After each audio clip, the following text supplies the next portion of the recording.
In the early 1950s, the Birmingham Museum of Art became a recipient of a sizable gift from the Kress Foundation.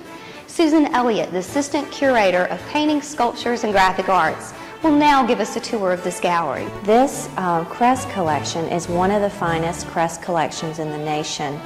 It came on loan to the Birmingham Museum of Art in the early 1950s and became a gift to the museum in 1961.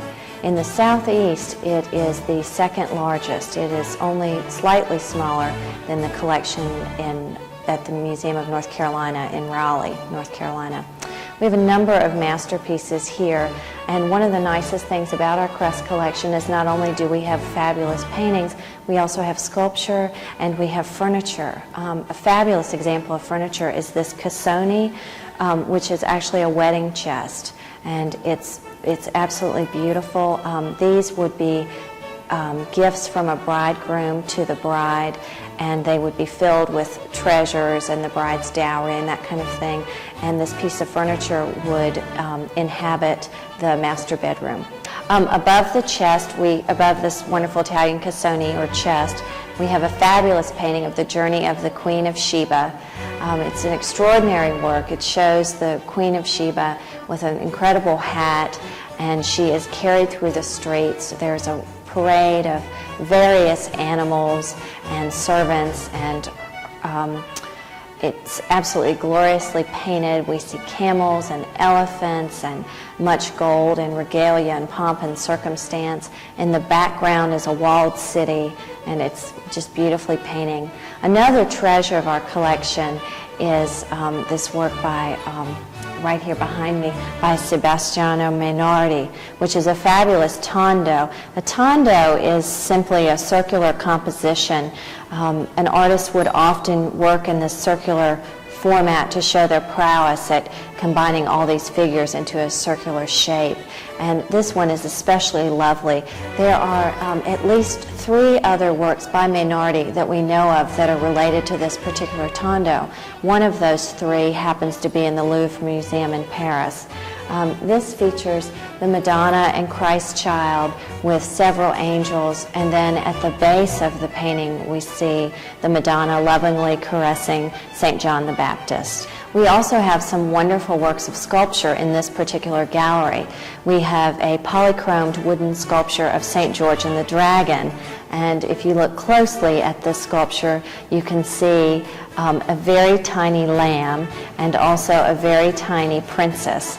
The princess was rescued from the dragon by St. George, and this is fabulously carved out of mostly one piece of wood, and with the smaller figures being additional pieces of wood, and the sword is also an additional piece. We have these 3 galleries which you see here, but we also have works by Magnasco and several other artists in our 19th century gallery, and we also have some beautiful stained glass windows that are a 19th century copy of some 16th century windows from a church in Florence. So our Kress galleries encompass quite a wide expanse of time, and it's a wonderful way for the modern viewer to get a sense of Renaissance Italy. These paintings cover not just the Renaissance but also the Baroque, and we have some very fine examples of mannerism as well. An example of this would be the Paris Bordoni in the next gallery, which features 3 figures from Greek mythology.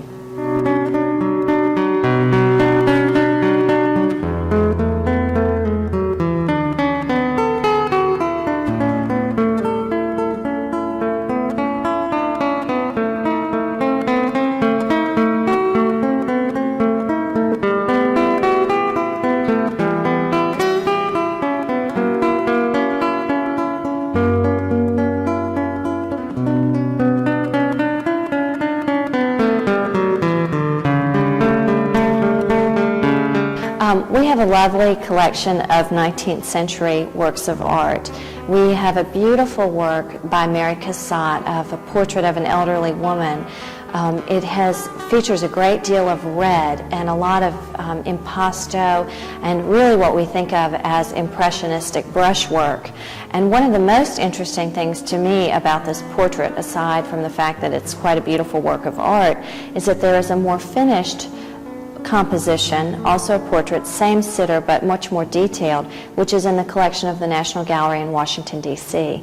And it's interesting to make comparisons between those two works. It would be fabulous to borrow the one from the National Gallery at some point. We have a lovely Monet, a beautiful Monet, a water scene. It's very effervescent, and it's a lovely painting. Wonderful melange of blues and a little bit of pink and fabulous brushwork. It's extraordinary. And that's probably one of the finest works in our collection. Join us next week as we continue to explore the world of the arts.